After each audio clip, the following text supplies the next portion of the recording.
Hello and welcome to Fresh Face One Shots. My name is Joey. I'm Jacob. And welcome to the start of our coverage of a Batman miniseries. This is something that you suggested we cover on One Shots. This is from the DC Vault. This is the full title. From the DC Vault, Death in the Family, Robin Lives! ! This is the start of a 4-part miniseries, of course, exploring the potential alternate future in which Jason Todd had lived after the events of Death in the Family. Now, I don't know, did you read the alternate Batman 428 that they put out? I did not. Okay, so it basically confirmed what we all kind of knew. The issue itself would hardly be different at all. That doesn't surprise me. We all kind of knew this. There's some changed dialogue bubbles and narration, and the funeral there is for Jason's mom instead of Jason himself. It's nothing you didn't already know. But this, however, I feel is much more interesting, much more experimental. Well, this is actually, this is... Because, let's be honest, what they were doing is, like, Jim Starlin clearly had to have multiple episodes, multiple issues. He had multiple issues planned out. So basically, Jason gets written out of the story then after Batman 428, in case he had lived or died, and the rest of the story goes on as it normally would, and it gets kind of racist for some reason. But kind of racist. It's very racist. But instead, we have this, which I really appreciate. Written by J.M. DeMatteis, which is fantastic. I'm very excited about that. Yes. Sorry. Yes, you're gonna say drawn by. Shit, I can't read this name. Rick Leonardi. Rick Leonardi, who is a great artist for this. Exploring this, oddly enough, slightly more twisted alternate future in which Jason had lived, because we're obviously gonna get into it in a second, but I really love what DeMatteis is doing in exploring Jason's psyche after the events of this different Death in the Family. I find it really interesting, and I mean, I think it helps that it is J.M. DeMatteis writing, and DeMatteis has had a long career, including writing during this era of DC. Though obviously not on Batman, he was on JLI aroundish this time. Yeah, he's got a real knack for the characters, obviously, and I think not just the characters, the style. Yeah, very much so. There's a lot about the art specifically that is clearly inspired by Mike Mignola, who did the original covers for Death to the Family. Death in the Family, yeah. I can't seem to speak tonight. It's fine. For once, thankfully, with One Shot, this is the only video we're recording tonight. So that's nice. Also, for those that have been keeping up on our ridiculous releases of One Shots lately, thank you. We appreciate it immensely. They seem to have been doing really well, which is... Yeah, it's great. Nice. Great to see. Anyway, let's actually talk about the issue, though. Opens pretty strong. The Joker is dead, supposedly. Definitely. I think this might be an actual Joker death. Yep. But importantly, also, this is a flash forward. This isn't something that happens in the main story of this issue. The Joker dies. Batman was present for it, apparently. We do not know if he was the cause of this. I'm assuming they're not going to go the route of he caused it. Maybe. I have a feeling it's probably going to be Jason who shoots the Joker. Probably. Which, again, I really love. I love the idea that this is, if it is the case that Jason eventually does kill the Joker in this timeline, that this is the one where Jason lives is almost the more fucked up timeline, because even in the one where he dies and gets resurrected and goes on his revenge quest, the Joker still doesn't die, and I really love that. I love that this is in its own way even worse. But then, of course, we then flash back to the aftermath of Jason's near-death experience, and that is very much what it's treated like. This is Jason Todd has PTSD from getting beaten with a crowbar, and he was not. The approach almost seems that it was like in this timeline, he was given no release. That pain just stayed there. He endured that and is suffering the consequences of it. It's really rough. It's really, really rough, and I love it. We have sort of an abridgment of a death in the family, like the last 2 issues. Yep. Which does go slightly different. It feels like DeMatteis is like, I have to acknowledge the racist element in the room. Mm-hmm. And also, but also smartly makes it more about the Batman versus Joker element, and not the Joker is an Iranian ambassador to the UN. Yeah. So instead, it ends in this chase scene, which actually gets this great moment, I think, where Joker falls into the water. Batman just kind of leaves him there, and Superman then comes in to save him. And he's like, I know you knew I was around, so you knew I would save him. And Batman's like, sure, you think that, bitch. And so I love the Joker's characterization. Yeah, it's very classic Joker of like, well, the kid was gonna get, he didn't die, so it's no harm done. It's all a big joke. Yeah.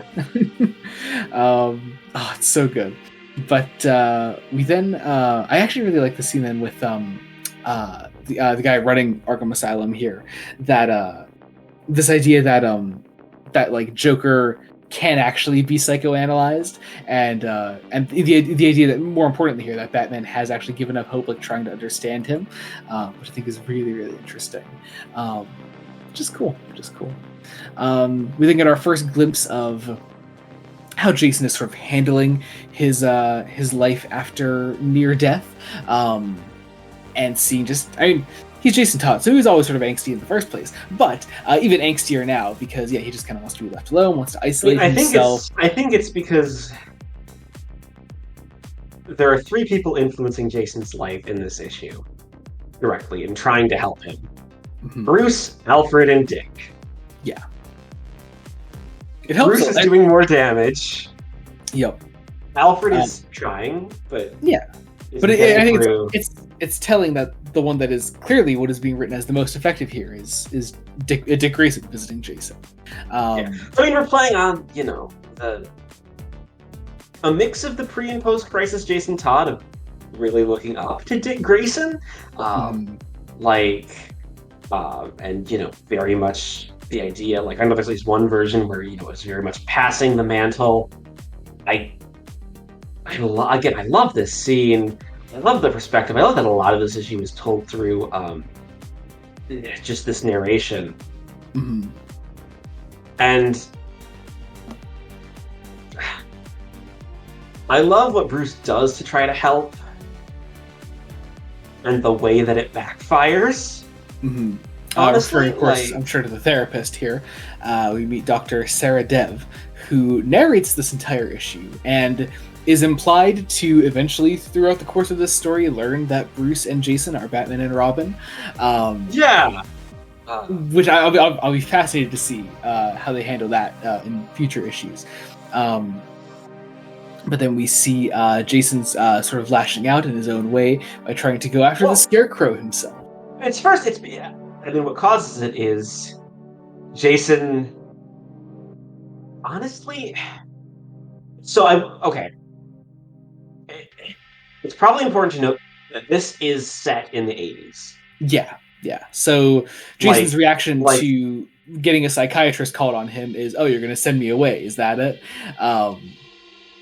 Yeah. So yeah, I do think when you're reading this, you need to read this in an 80s framework, because that's the way it's set up, and that's the way DeMatteis is writing, and that's what he does really well, setting up. Yeah, totally.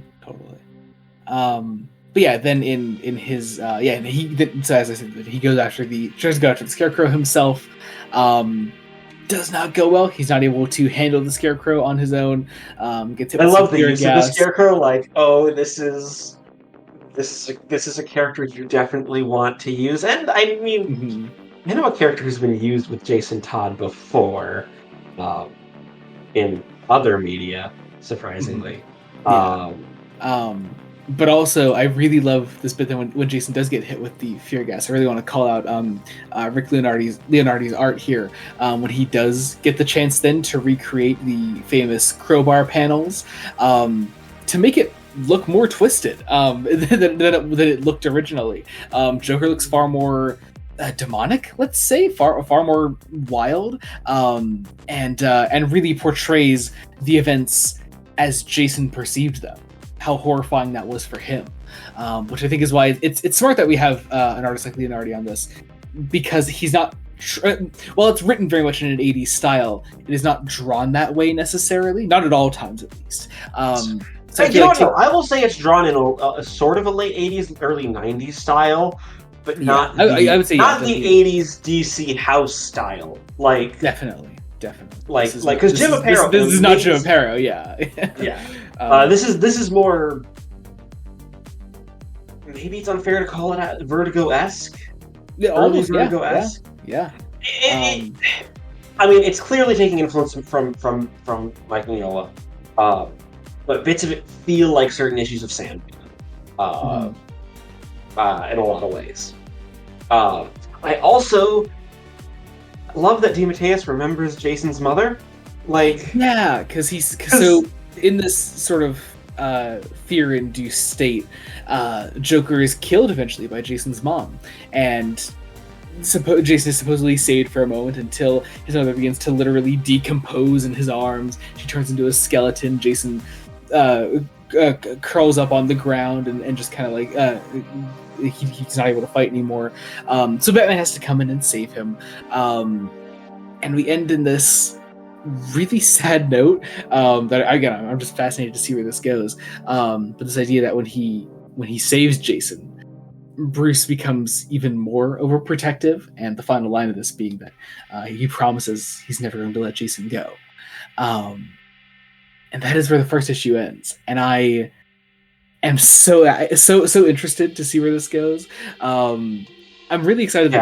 So I know I already called it out, but you are the one that suggested that we cover this miniseries on One Shot. Surprisingly, I quite like Jason Todd, and Jason Todd's a great character. It's hard to get. We haven't done much Jason Todd Robin content. Mm-hmm.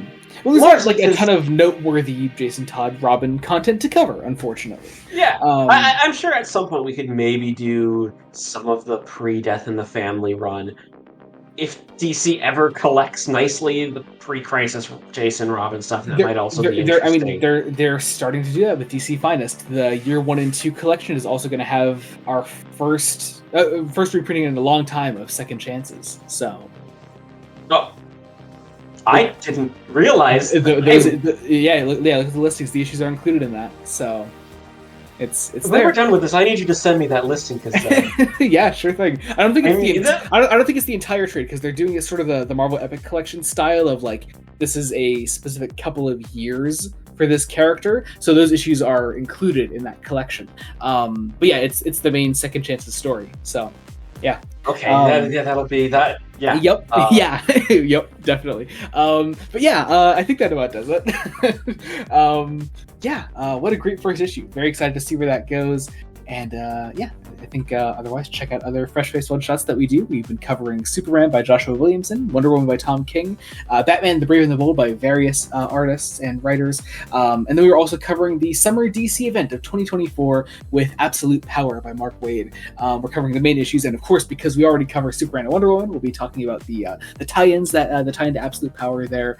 And then, I think we could start talking about this. Next month, month. I won't say exactly what yet, because we have a couple more one-shots to come out before then. But let's just say we're adding. I'll give some teases. We can give some teases. Okay. We're going to be adding our first one-shot for. It's going to be a Marvel book. Mm-hmm. And it's going to be an author who I have been looking forward to reading from since the podcast began. This is true. So yeah, check that'll be next month when that thing begins. We'll be adding a new ongoing to the lineup, so that's exactly what we need in our lives. But yeah, I'm very much looking forward to it. Also, check out the main podcast, Fresh Face Comics. We're in the middle of a Marvel block currently. We just released, actually, no, a little bit ago, we released our episode on Amazing Spider-Man Volume 3. And when this comes out on Sunday. So tomorrow, we have our next episode of the Uncanny X-Men by Chris Claremont, Volume 3. Yes! So you can check all that out. And otherwise, link trees of ours, socials and all that will be in the description below. You can follow us there wherever you want to check us out. Subscribe to Blood Donut Studios, and I think that actually does it now. So thank you all so much for watching. Until next time, this has been Joey Morgan. Jacob Lickliner. Goodbye. Goodbye.